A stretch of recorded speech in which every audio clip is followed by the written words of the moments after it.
Students, SEO कभी भी अकेले काम नहीं करती। ये मेरा भी मानना है और ये बहुत सारे लोग जानते हैं कि एसईओ को एक अच्छी एसईओ करने का मतलब ये है कि आपकी वेबसाइट भी अच्छी होनी चाहिए, और अच्छी वेबसाइट का मतलब ये है कि आपके अच्छा डिज़ाइन भी होना चाहिए और अच्छी डेवलपमेंट भी होनी चाहिए।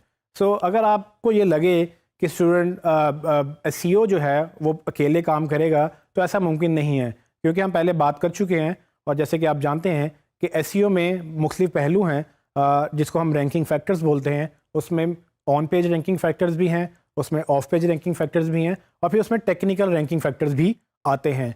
तो ये वो रैंकिंग फैक्टर्स हैं जो मिलकर आपकी एसईओ को बेहतर करते हैं। सो एसईओ जो टेक्निक है, बेसिकली वो इन्हीं डिफरेंट चीज़ों का नाम है जो आप डिफरेंट एक्टिविटीज़ ये करते हैं, तो इससे एसईओ एक प्रोसेस पूरा कंप्लीट होता है। सो इस प्रोसेस को कंप्लीट करने के लिए सिर्फ एक बंदे की एफर्ट्स रिक्वायर्ड नहीं है। आप एक बंदा कर सकता है, लेकिन आपको नॉर्मली डिपेंडेंसी होती है, आपको कभी ना कभी रिलाय करना पड़ता है अच्छी वेबसाइट बनाने के लिए, अच्छी डेवलपमेंट बनाने के लिए। इस बात पे ज़रूर बहस हो सकती है कि एक बंदा जो एक अच्छा एसईओ भी है, वो अच्छा डेवलपर भी है और वो अच्छा डिज़ाइनर भी है, जो कि कदर मुमकिन नहीं है, लेकिन अगर वो ऐसा है तो कोई मसला नहीं है। लेकिन एसईओ बजाते खुद एक सर्विस अकेले चलना मुश्किल है। एसईओ की रिलायंस है डिज़ाइन और डेवलपमेंट के ऊपर। तो इन दोनों चीज़ों को मिलकर एसईओ के हेल्प की जा सकती है कि एसईओ बेहतर हो जाए। लेकिन इसमें एक चीज़ अंडरस्टैंड करना ज़रूरी है कि जब आप एसईओ कर रहे हैं तो आपका काम लॉन्ग टर्म है, आपने ज़्यादा देर तक और मुसलसल काम करना है। मेरा ये मानना है कि एसईओ काम तब से स्टार्ट हो जाता है जब से आपने बिज़नेस करने का सोचा होता है, और एसईओ काम तब तक चलता है जब तक कि आपने बिज़नेस करने का इरादा रखा हुआ है। सो इसका मतलब ये हुआ कि अगर आपने एसईओ करनी है तो एसईओ तब तक चाहिए जब तक आपका बिज़नेस है। सो ये एक नेवर एंडिंग सर्विस है या नेवर एंडिंग प्रोसेस है जो आपको करते रहना है। क्यों? क्योंकि मार्केटिंग के बगैर आप एक्सपेक्ट नहीं कर सकते कि आपको सेल्स मिलेंगी और आपको लीड्स मिलेंगी। मार्केटिंग करेंगे तो आपका बिजनेस चलेगा। और डिजिटल में मार्केटिंग बहुत तरीक़ों से होती है, लेकिन सबसे पावरफुल जो सबसे इम्पोर्टेंट है वो सर्च इंजन से ट्रैफिक लेना है, और उसी के लिए हम एसईओ करते हैं। मैं आपको बता देता हूँ कि कहाँ पर हम डिफ्रेंशिएट करते हैं सबकी अपने अपने रोल्स में। सो फॉर एग्जांपल, अगर आपने एक बिज़नेस खोलना है तो आप क्या करेंगे, आप एक डोमेन लेकर, एक होस्टिंग लेकर उस पर वेबसाइट का सोचेंगे, उस पर वेबसाइट बनवाएंगे।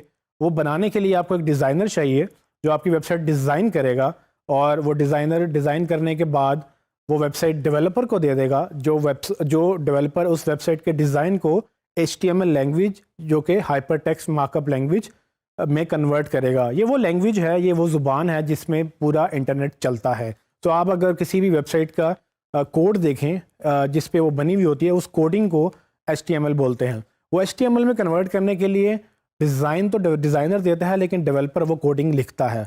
वो जब कोडिंग लिख कर उस वेबसाइट को इंटरनेट पे चलने के काबिल बनाता है, तब कोई उसको देख सकता है। तो डेवलपर क्या करते हैं कि डेवलपर वो कोड अच्छा बनाते हैं डिपेंडिंग ऑन के डिज़ाइन कितना अच्छा है। सो जो डिज़ाइन है वो डिज़ाइनर ने तो इमेज बना के दे दिया, डेवलपर का ये काम होता है कि वो उस इमेज को मेक श्योर करे कि नेट पर वो वेबसाइट वैसे ही दिखनी चाहिए जैसे डिज़ाइनर ने बनाई थी। अगर वो नहीं दिख रही तो डिज़ाइनर ने तो अपना काम ख़त्म कर दिया, लेकिन डेवलपर ने अपना काम ख़त्म नहीं किया। लेकिन इन दोनों के काम ख़त्म होने के बाद जब वेबसाइट लाइव हो जाती है, डेवलपर जब वेबसाइट बना लेता है, तो आपका काम शुरू हो जाता है। जैसा कि मैंने पहले कहा, आपका काम तो पहले से शुरू हो गया है। वो मज़ीद मैं एक्सप्लेन कर देता हूँ वो कैसे। कि फॉर एग्ज़ाम्पल, अगर आपने ऑनलाइन शॉपिंग पे वेबसाइट बनानी है, अगर आपने कोई कपड़े बेचने हैं या जूते बेचने हैं, आप डोमेन का नाम सोचते हुए ये सोचेंगे कि आपने डोमेन का नाम क्या रखना है। और अगर वो डोमेन का नाम वही होगा, फॉर एग्ज़ाम्पल अगर लोग ऑनलाइन शॉपिंग सर्च कर रहे हैं और अगर आप ऑनलाइन शॉपिंग डोमेन रजिस्टर करा लेते हैं, तो गूगल को लगेगा कि आप बिल्कुल एग्जैक्ट रिजल्ट है। तो डोमेन का नाम सोचना भी बेसिकली एसईओ की तहत ही अगर सोचा जाए तो आपको बड़ा हेल्पफुल रहता है। सो इस तरह से बहुत चीज़ें जो हैं वो एसईओ पे शुरू दिन से ही मैटर करती हैं। उसके बाद जैसे कि हमें पता है कि गूगल बहुत सारे टेक्निकल फैक्टर्स को कंसिडर करता है, जिसमें डिज़ाइन एक बहुत इंपॉर्टेंट फैक्टर है। अगर आपका डिज़ाइन बहुत हैवी होगा, अगर डिज़ाइनर को ये नहीं पता कि वेबसाइट अगर हैवी होगी तो एसईओ अच्छी नहीं होगी, तो आपने डिज़ाइनर को ये बताना है कि वेबसाइट हैवी नहीं होनी चाहिए। कोशिश करें कि इमेजेस पे कम से कम रिलाई करें और कलर्स जो हैं वो कोडिंग में ज़्यादा से ज़्यादा कलर्स डालें, ना कि आपको हर जगह इमेजेस हों, क्योंकि इमेजेस जब लोड होते हैं वो टाइम लेते हैं और उनका साइज़ ज़्यादा होता है। अगर आप ये चीज़ कोडिंग के थ्रू हैंडल करें और ये CSS या HTML के थ्रू हैंडल करें तो आपका डिज़ाइन जो है वो ज़्यादा बेहतर भी रहता है और ज़्यादा लाइट वेट भी रहता है। जैसे ही आपका डिज़ाइन लाइट वेट होता है वो गूगल फ्रेंडली हो जाता है, क्योंकि गूगल की एक बड़ी स्पेसिफिक रिक्वायरमेंट है कि आपकी वेबसाइट स्पीड ऑप्टिमाइज होनी चाहिए और इसका बहुत ज़्यादा इन्हिसार वेबसाइट के साइज़ के ऊपर होता है, जो कि डिज़ाइनर कंट्रोल करता है। Same goes for the developer. अगर डेवलपर आपकी वेबसाइट कोड कर रहा है और उसकी कोडिंग में मसले हैं, उसकी कोडिंग में एरर्स हैं जो गूगल को कुछ सेक्शंस को क्रॉल करने में मसला कर रही है, तो वो क्या करेगा कि गूगल उसको पनिश करेगा या गूगल उसको अच्छी रैंकिंग्स नहीं देगा। तो आपने एज अ मार्केटर इन दोनों को गाइड करना होता है कि कैसे अच्छा डिज़ाइन बनाया जा सकता है, कैसे अच्छी डेवलपमेंट की जा सकती है जो कि गूगल फ्रेंडली है, एंड देन आप अपना काम शुरू करते हैं जो कि बाद में इन दोनों के साथ साथ पैरेलल में शुरू हो जाता है।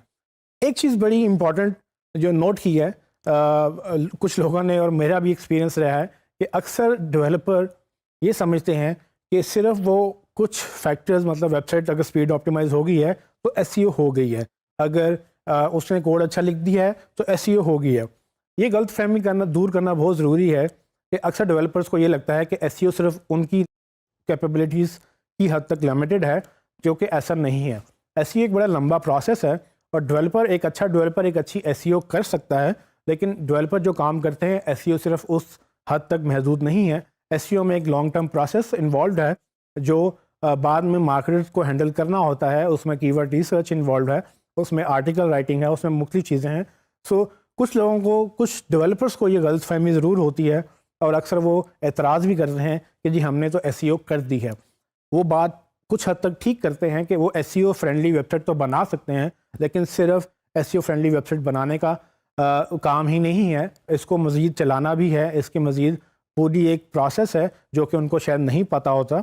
और यही वजह है कि हमें ये अंडरस्टैंड करना है कि कहाँ पर डिज़ाइनर की जॉब शुरू होती है, कहाँ उसकी जॉब ख़त्म होती है, कहाँ डेवलपर की जॉब शुरू होती है, कहाँ उसकी जॉब ख़त्म होती है, और कहाँ एसईओ प्रोफेशनल की जॉब शुरू होती है, जो कि मैंने बताया कि शुरू से लेकर और एंड तक जब तक बिज़नेस एग्जिस्ट करेगा, ये आपकी सारी की सारी रिस्पॉन्सिबिलिटी एक अच्छे एसईओ के ऊपर होती है, जिसमें अगर गूगल पे रैंक करना है तो वो मुसलसल कोशिश करेगा कि वेबसाइट गूगल फ्रेंडली रहे।